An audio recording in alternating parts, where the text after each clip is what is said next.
Oke guys, welcome back to Crypto Indonesia bersama gue Toshi, di mana kita akan membahas segala sesuatu yang berhubungan dengan cryptocurrencies dan blockchain.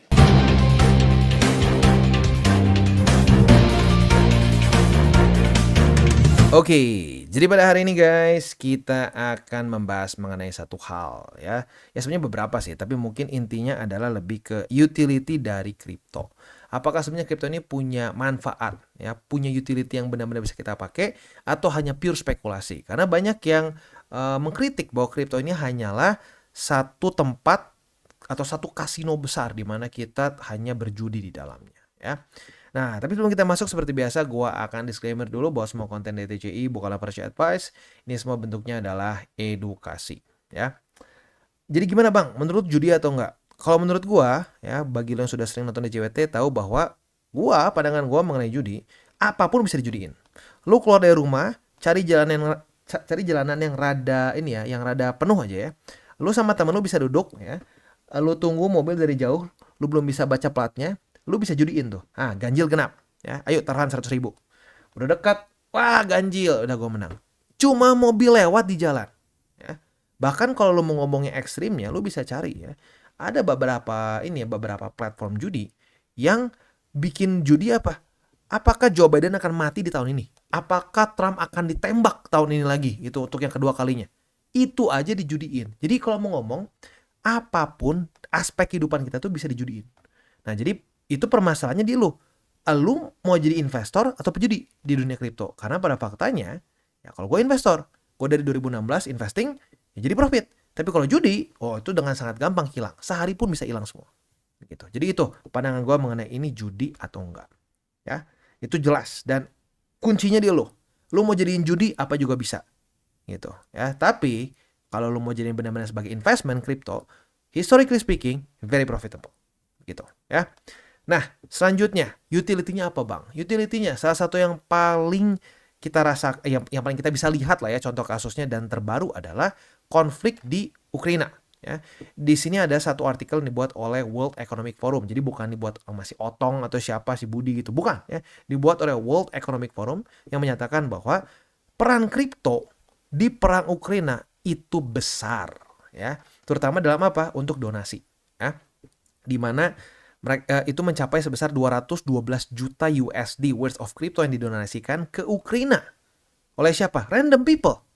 Random people. Mereka cuma tinggal kasih bukan barcode ya, mereka tinggal kasih QR code, bisa kirim ya. Bahkan bisa dengan berbagai macam jenis network, mau pakai BP20, TRC20, mau lu pakai stablecoin, mau pakai BTC dan seterusnya. Dan tentunya ini nggak cuma di sini ya. Kalau mau kita ngomong di sini ya, ada juga data bahwa Palestina ya, militan grup mereka itu sudah mendapatkan sebesar 3.370 Bitcoin ya dalam bentuk donasi sejak 2015. Oleh siapa?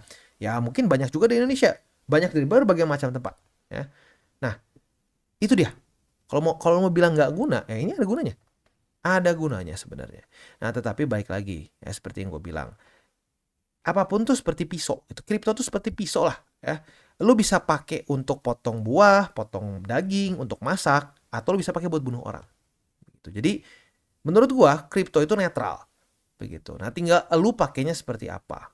Dan kalau orang bilang, "Oh, tapi Bang, kalau misalkan meme coins nggak guna gimana, Bang? Meme coins nggak ada fundamental." Ya sebenarnya kalau belum dibilang sama aja kayak saham gorengan. Itu saham gorengan juga sebenarnya kan bullshit. Itu semuanya tuh sebenarnya itu saham tuh sebenarnya nggak ada worthnya sama sekali, tapi hanya dipermainkan, dipakai untuk judi.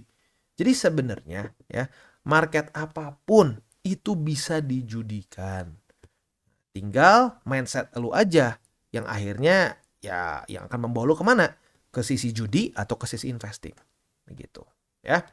Nah, kalau kita ngomongin juga sekarang secara impact-nya, secara politik ya kita udah nggak bisa pungkiri lagi bandingin sama 2010, bukan 2010, 2020 ya, di mana kampanye waktu itu ya waktu Donald Trump melawan Biden ya. Coba lihat, adakah perdebatan soal kripto? Adakah tarik-tarikan karena kripto? Nope. Tapi di pemilu kali ini Kamala Harris dan Trump terbukti berusaha sebisa mungkin untuk terlihat pro kripto. Bahkan di sini dinyatakan bahwa ini bisa men-sway some American voters. Karena kenapa? Semakin banyak orang-orang di Amerika Serikat yang pro kripto. Begitu. Jadi ya lagi-lagi gitu. Jangan sampai kesalahan kita pribadi gitu ya, kita berjudi di dalam market kripto dan kita menganggap oh, oke semuanya judi, padahal tidak sebenarnya. Sekali lagi, kuncinya di kita. Nah, buat lu yang pengen nonton ya perkembangan terakhir mengenai politik di US, boleh cek ya, nanti mungkin satu taruh di link description di bawah. Tapi intinya kita nggak bisa pungkiri, kripto ini sudah masuk ke dalam mainstream. Udah mulai ya, belum benar-benar masuk lah. Tapi sudah mulai masuk ke dalam mainstream dan pemakaiannya tuh udah menjadi lebih common. Jauh lebih common dibandingkan zaman dulu. Begitu. Karena semakin banyak orang-orang yang menerima pembayaran dengan kripto. Gitu ya. Nah, selain dari itu juga, seperti yang lo tahu, kita sudah pernah berapa kali membahas mengenai content toss. Ya, content toss ini adalah suatu project yang menarik. Karena kenapa? Basically, content toss ini adalah seperti YouTube tetapi decentralized. Nah, untungnya decentralized apa nih Bang? Kalau kita boleh tahu nih misalkan soal content toss. Nah, jadi gini, buat lo yang mungkin pernah mencoba untuk jadi YouTuber, tahu bahwa itu bukan proses yang sebentar, bukan cuma 1-2 hari make money, yeay, asik ya. Kita udah dapat AdSense. Enggak, itu butuh waktu yang cukup lama. Dulu ya gue kayak beberapa bulan lah ya untuk sampai bisa di-approve. Dan waktu di-approve pun duit belum masuk ya.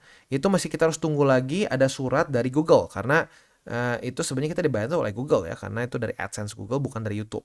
Begitu. Nah itu dikirim dulu, seingat gue tuh dari Ireland yang gue ya. Dari Irlandia. Wah datang ke sini dan fisik. Itu kertas fisik ya dari Google. Jadi ya kebayang ya, satu perusahaan yang sangat synonymous dengan internet, ternyata masih banyak yang harus dilakukannya itu via fisik. Begitu. Nah, jadi butuh waktu yang lama untuk sampai actually itu uang masuk ke dompet kita.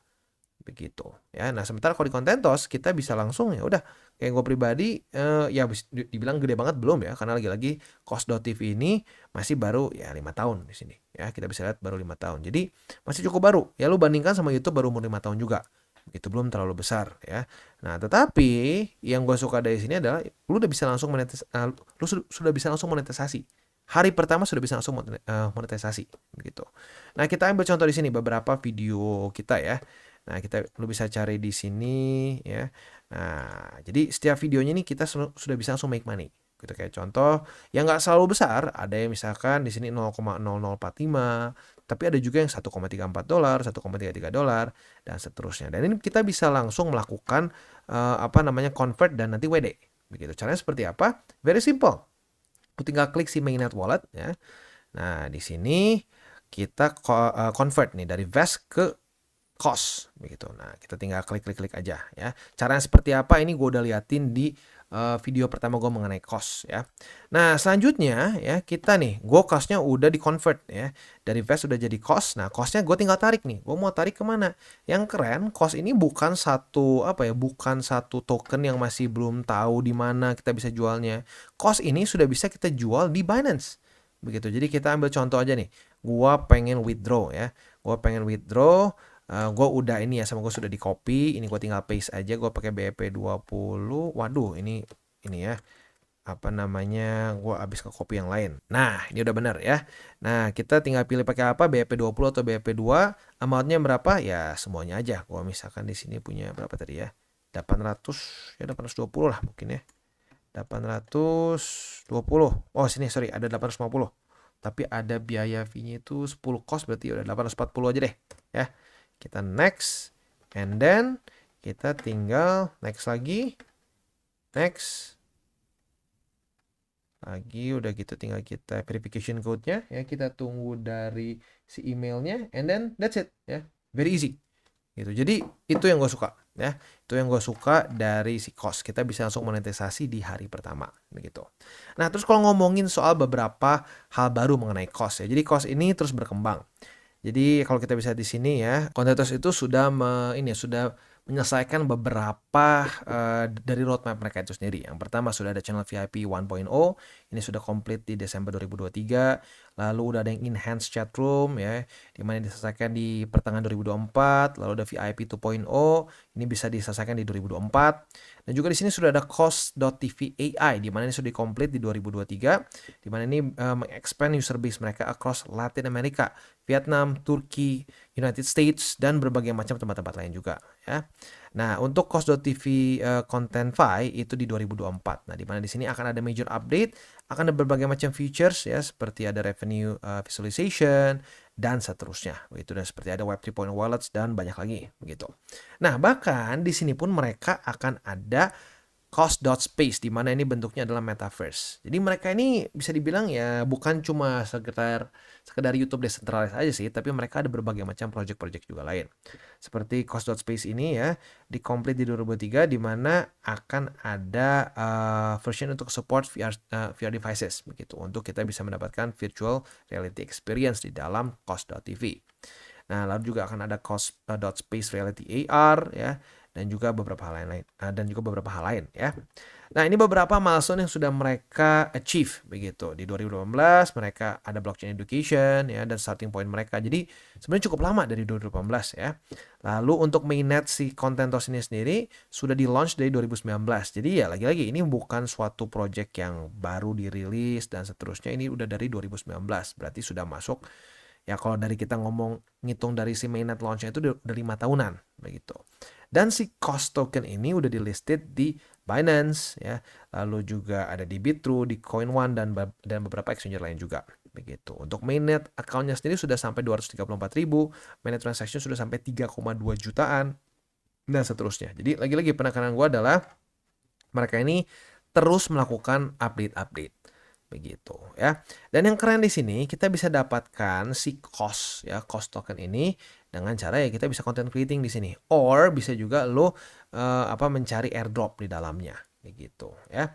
Nah, mungkin kalau yang paling baru sih ya, yang gue dapat info dari si Contentos ini sendiri, dalam 12 bulan ke belakang lah gitu ya, mereka itu ada expand service di Turki, Pakistan ya. Lalu juga si Cost ini ya, dia itu mengikuti Binance Blockchain Week in Istanbul begitu, di mana itu ada local meetup ya. Nah, lalu selanjutnya juga di Vietnam ya, mereka ada beberapa kolaborasi juga. Mungkin ke depannya ke Indo juga ya, karena lumayan dekat tuh dari Vietnam. Ada juga di Latin Amerika ya, dan beberapa hal lain lagi lah ya.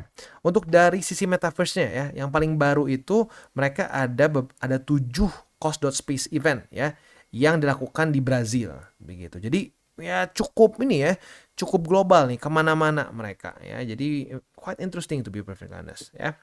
Nah, ada juga feature baru nih, feature yang kita bisa dapatkan kalau kita upcoming new users begitu ya. Tapi ini masih to be announced. Rencananya itu para new users ini ya bisa ada free pass untuk Contentos official room dan juga bisa airdrops. Nah, ini nih ya, orang-orang Indo yang suka airdrops begitu. Nah, kalau kemarin-kemarin kita harus punya key. Nah, nanti akan ada event di mana kita tuh kesannya bisa mendapatkan si key itu for free lah, kemungkinan seperti itu ya. Oke, itu kurang lebih gambarannya ya. Jadi lagi-lagi kalau gue pribadi sih penekanannya satu sebenarnya. Kripto itu ada utility-nya, tapi banyaknya enggak jujurnya ya. Kalau ngomong jujur aja, belak-belakan, banyaknya enggak. Banyaknya itu ya udah hanya cash grab gitu ya. Udah ngepam, wah dibilang ayo kita hold bersamaan sampai selamanya, akan mengalahkan bla bla. Nah, udah tuh jangan percaya. Tinggal kita sendiri yang harus bisa ngefilter. Gitu. Kalau kita nggak bisa ngefilternya, ya boncos lagi. Makanya gue bikin aturan 70-30, itu tujuannya tuh jelas untuk apa? Ya supaya kita tuh nggak terlalu kebanyakan berspekulasi di altcoin markets. Begitu. Jadi BTC itu tetap menurut gue adalah anchor kita lah, itu jangkar kita, supaya kita tuh nggak kebawa arus begitu kasarnya ya. Kalau kita nggak ada BTC ya, BTC-nya kecil ya di porto kita, nanti malah si BTC yang ketarik gitu sama altcoins yang terlalu volatile begitu ya. Jadi itu kurang lebih gambarannya. Dan ini ya, buat lu yang pengen dapat si tokennya itu sendiri, sebenarnya ada cara lain selain dari lu menjadi content creator. Lu juga bisa di sini ada kayak sign in reward begitu, di mana lu tinggal klik bisa mendapatkan si pop. Nah, pop ini nanti bisa ditukarkan lagi ke ke si cost. Nah, cost ini bisa kita kirim ke exchanger begitu ya. Dan sekali lagi, untuk satu cost itu di harga 0,0074 ya. Jadi ini bukan satu token yang nanti katanya bisa dicairkan. Lu bisa di sini udah ada pairnya ya, pairnya dengan USDT. Jadi buat lu yang kesannya wah Gua lumayan tertarik nih bang, misalkan mau jadi content creator gitu ya. Nah, lu boleh pertimbangkan untuk upload di dua-duanya. Jadi lu bikin YouTube ya, selama YouTube masih belum monetisasi, nah lu bisa di konten tos dulu ya, di konten tos lu cairkan ya, not bad gitu daripada nol gitu ya. Oke, itu kurang lebih gambarannya untuk pembahasan kita pada hari ini. Jadi mungkin satu hal ya, key takeaway yang harus kita ingat ya dari seluruh video ini mungkin lebih ke kuncinya tuh di kita ya, kuncinya tuh di kita. Apapun bisa dijudiin gitu. Seperti contoh tadi yang gue bilang di depan ya. Lu cuma ke depan rumah ya ngeliatin mobil aja itu bisa jadiin judi gitu. Nah, apalagi dunia kripto yang kompleks begitu. Dan jangan sampai kita banyak kemakan sama ya dalam tanda kutip marketing begitu. Jadi janganlah kita kemakan terutama dengan kode Indo ya yang sering gue denger itu. Jangan kemakan dengan teknik marketing kita itu komunitas kuat. Wah, enggak kita akan mengalahkan BTC bla bla bla. Enggak ya. Kita harus bisa bedakan investasi jangka pendek, menengah, sampai ke jangka panjang. Begitu ya. Kita tutup dengan 3 golden rules. Jangan pegang panas, jangan over leverage, dan berpikirlah jangka panjang. Dan buat kalian yang belum nonton DCWT atau Daily Charting with Toshi, bisa klik di sini, di mana kita akan daily chart your favorite cryptocurrencies. Dan buat lo yang belum mengerti juga mungkin mengenai chart, candles, dan hal-hal lain, bisa juga klik di sini, ada tutorials with Toshi. Dan buat lo yang pengen mendukung TCI, salah satunya bisa menggunakan link reflektor di bawah. Dan jangan lupa juga untuk join Telegram group, di mana kita bisa ngobrol-ngobrol santai mengenai dunia cryptocurrency secara 2 arah. So jangan lupa untuk like, subscribe, click the bell icon, and see you on the next video.